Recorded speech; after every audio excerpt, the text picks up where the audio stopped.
You're There going you to go. play in Warsaw very soon, and we are very lucky because we have you very often here. You just played with Cavalera, and you play at Mystic Festival. Now you're coming back with Soulfly, 3 shows in Poland. So this is great to see you again. And I wonder because this new album Chama is really great album, and I think that in this album you really try to revive this spirit of early Soulfly.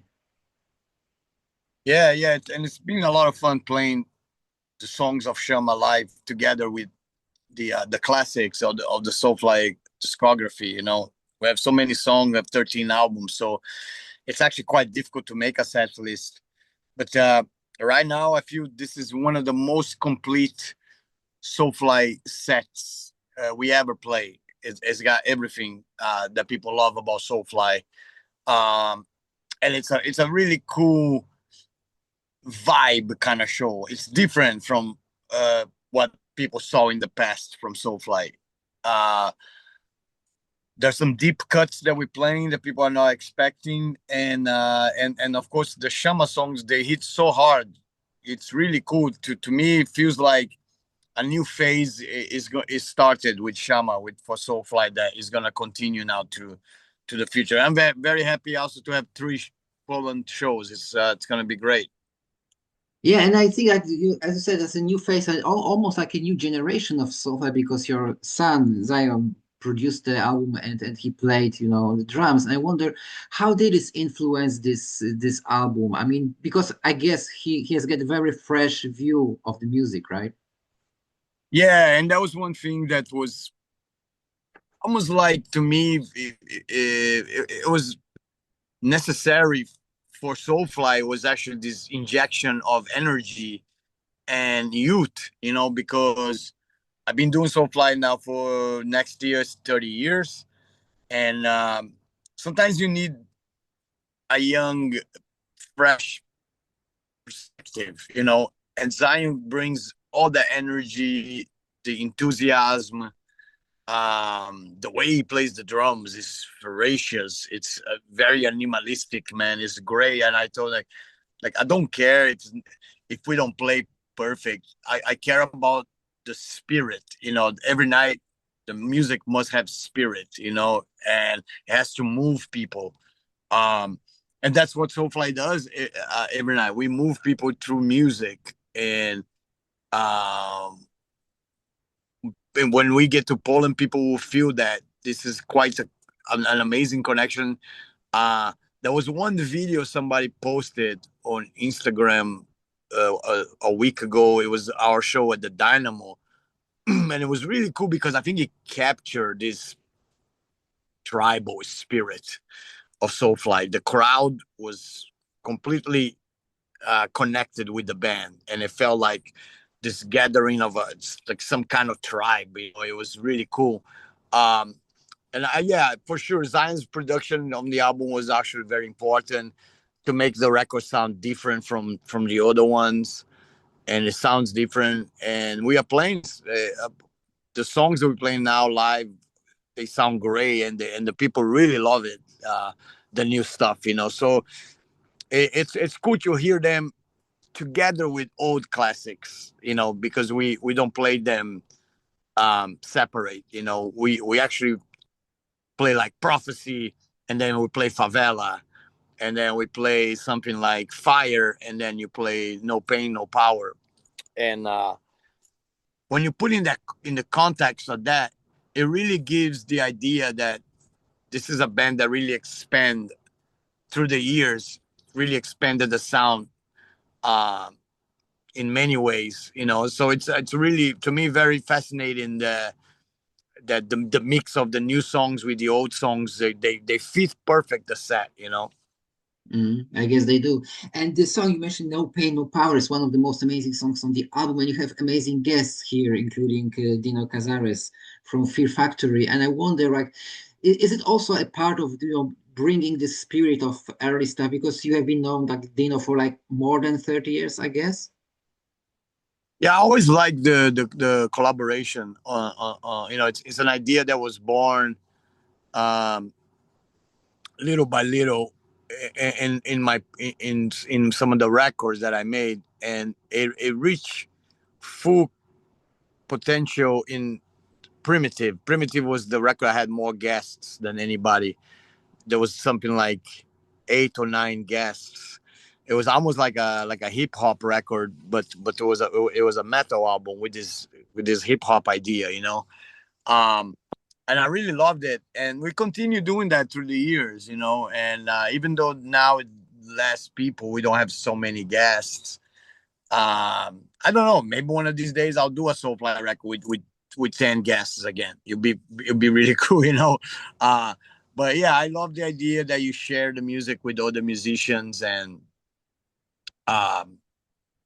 and then people get an album that has different stuff in it. That can really be entertaining for the people to hear.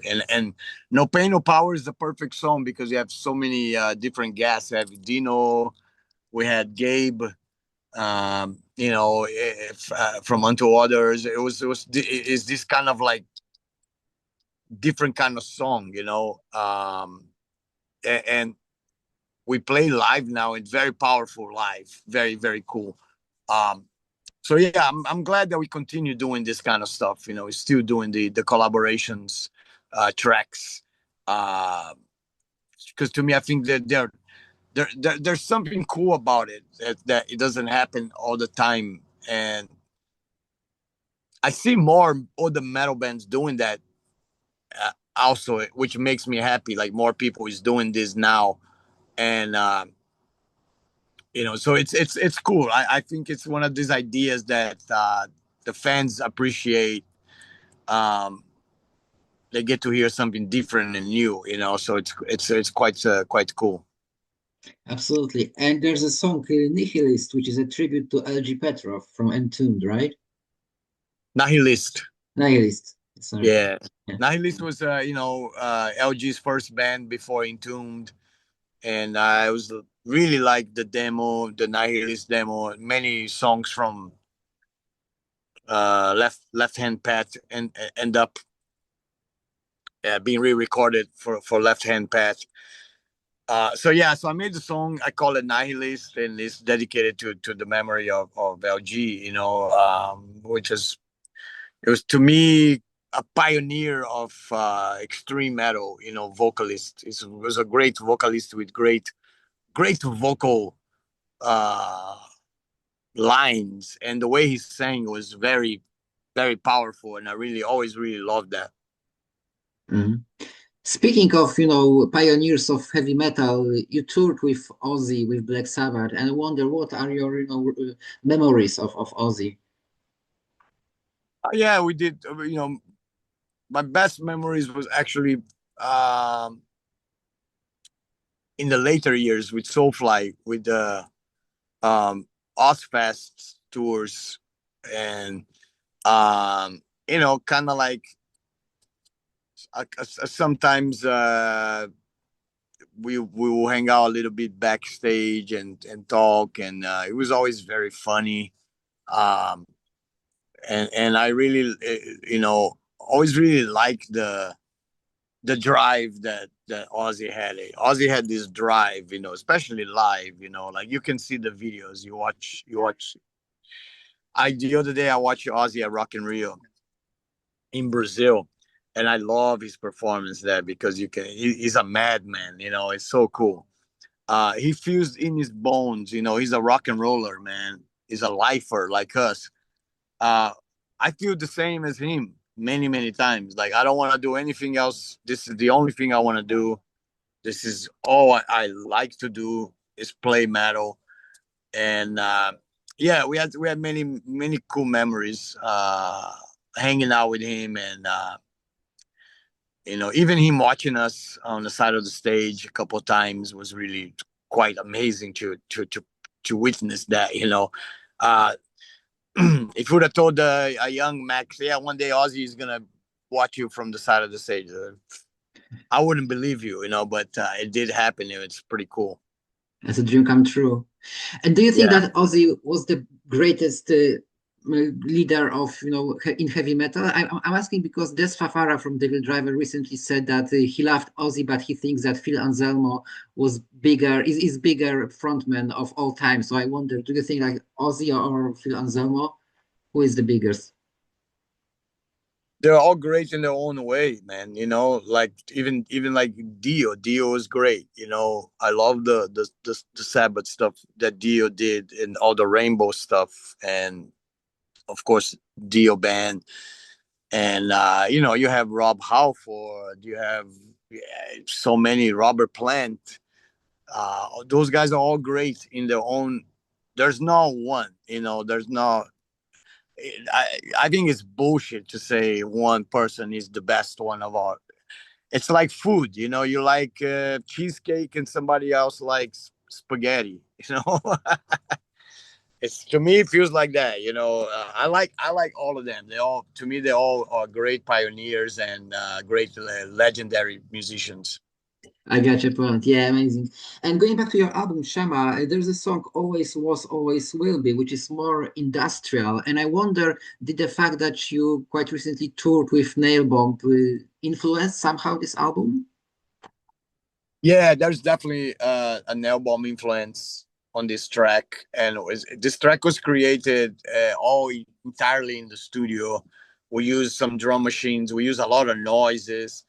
We use some drone sounds, and yeah, very unorthodox kind of song. I like this idea sometimes of it's almost like in order to construct something, you have to destroy it first. So I think we made the song and then we destroyed the song because we chopped all apart, and we sent it back to Arthur and told him put things in different places, and we got it back, and it was like very cool to hear the mix back. So it was very unorthodox way of making.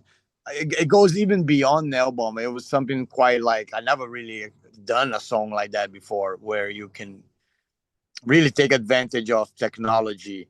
And that's, to me, that's what's interesting about Shama. It has the spirit of tribal music, but also has technology involved with the electronic sounds and stuff like that. And I like that. You know, that's why this tour is called Tribal Technology.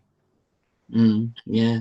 And I also like the fact that the album opens with very fast and short songs, like there are punches, like one after another. And but then towards the end, it goes like in the different direction. The song like Always Was, Always Will Be, but then you have a Soulfly 13, which is like again more tribal, and the final song, Shama, which ends with this beautiful, spacious, almost jam, which is like totally from different world. Like I wonder what was this inspiration behind this song?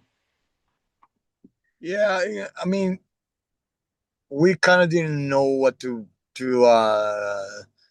what to do after the instrumental. I thought it would be cool to have one more really good song to close the record with, instead of closing with the instrumental. And I think, to me, Shama is actually my favorite track on the record. It's my favorite riff. The opening riff is one of my favorite riffs I've done in all my career. And of course the end is very almost like psychedelic, like Genesis meets Pink Floyd, kind of like psychedelic ending, and in a track that was so heavy, you're not expecting to go psychedelic in the end. But it was cool that it went that way. Um, I think that's more to do with the first Soulfly. It was more connected to the first record, because first record had a lot of psychedelic elements in the first Soulfly album, and we kind of like experiment with that on Shama, and I think it came out cool. I think it was after such a heavy song, having that mellow ending was like perfect to end the record with. Mhm. Speaking of the first album, recently you celebrated live Chaos AD, and in 2 years, in the 2028, it will be 30 years since the first album was released. So I wonder, do you have any plans maybe to go on tour and play the first Soulfly album in full? Not officially, but that's always in the back of the mind. You know, it's a very, very powerful record, very meaningful record. It's probably the one I treasure the most out of all the records I create. Um, it's definitely the most. It was the most difficult album to make, but also the most satisfying, gratifying, and I think definitely we're gonna come up with something when the time comes, the right time comes. Uh, and I think it's so cool that this record is still influences people today from other bands, even myself. You know, it's a it's a really powerful statement record that I love because it was really fearless type of record that was really kind of went in all different directions. You have hardcore in the song Remains Insane. You have apocalyptic stuff like Carmageddon, raga stuff on Prejudice, you know, new metal stuff in Bleed. It was cool. It was definitely like a wild record to make. But we play a lot of the stuff live. No Hope, No Fear, Fire, Boomba. It's a testament of how powerful the record was. You know. Yeah, and it still is. It's timeless. And I wonder also because you have so much distinctive voice, and but I read somewhere that you never took vocal lessons. Is it true that you sing all this time without any vocal lessons? Yeah, I never like care about learning how to sing properly. You know, I think that would take away from the original sound of the voice because I think uh, what I found with my voice was my own originality, you know, and to me that's more important than know how to sing, you know.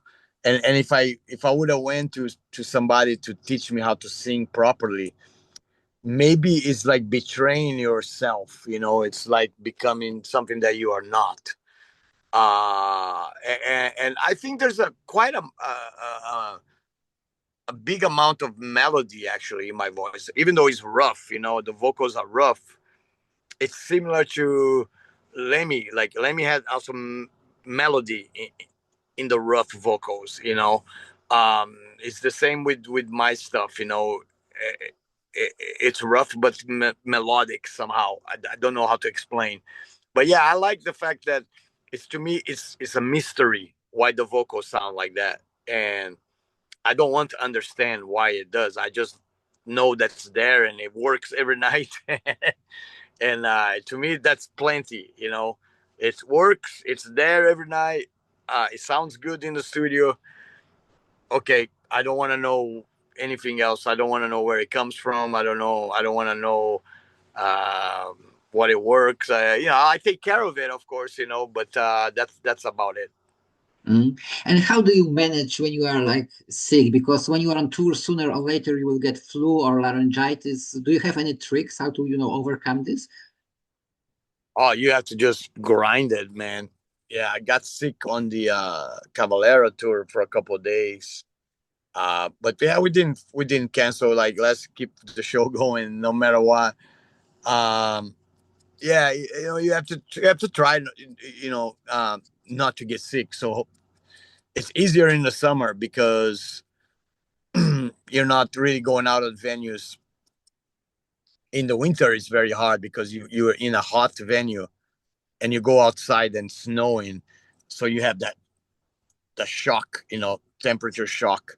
And a lot of times you get a cold, you get fever, you get sick. I've been very lucky though, not to lose the voice, and it works all the time. And yeah, like yeah, I think like it's one of those things that just like playing guitar. It's something that is there all the time, and I don't really care much about the technical side of it. I only care more about the spirit side of it, And I know that you know the vocals, the guitar riffs are all connecting the people in the audience, and that's a beautiful thing. It's a powerful thing, and it's really really I get very excited because of that. Absolutely. And you also, I mean, there's a lot of, younger bands, in the metal scene, the hardcore scene. And do you follow like the newest metal and hardcore bands? I try to keep an eye open. Lately, um, uh, trying to discover some new bands, and of course, lately I've been listening to a lot of Goetia. I've been listening to a lot of 200 Stab Wounds. Of course, they're not that new.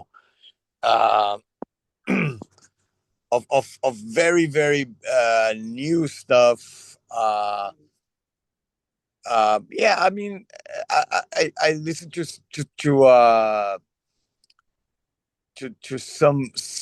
some new hardcore that's coming out that I find it uh, to have some really powerful stuff in it, and even some stuff that is really popular, but I end up really liking stuff like Turnstile. I don't know, like I just like the songwriting, remind me of Bad Brains, and I really kind of enjoy that. Um, yeah, I keep an eye for the stuff, and also my kids always help, especially Igor is always telling me about cool bands I should check it out, and that helps a lot. Yeah, this is always great. And you are going to play 3 shows in Poland, and all the 3 shows are going to be opened by a Polish band, Węże, and they already played with you when you played with Cavalera in June in Warsaw. So I wonder, did you have a chance to check them out? Not with Cavalera, I didn't, but yeah, I'll definitely check them out this time. I think Poland has a great scene. Of course, it's legendary of many great bands. Vader, everybody from the Polish scene, um, knows that's a strong metal scene. I think Poland it's a very exciting place to me to play, because I think the crowd is really cool. They go nuts, uh, and like I said, this version of Soulfly and now, um, without trying arrogant, feel like the best incarnation of Soul we in forever. We just really like, and when we on the stage, everybody same page and everybody very connected. To be a great night of metal.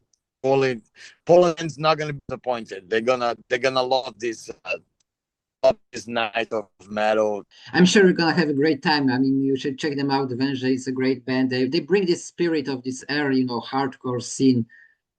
Yeah, so definitely it's going to be great. I will check out for sure.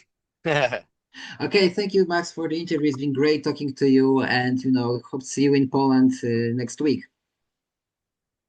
Dziękuję. See you, brother. Dziękuję. Dziękuję. Yep. See ya. Bye.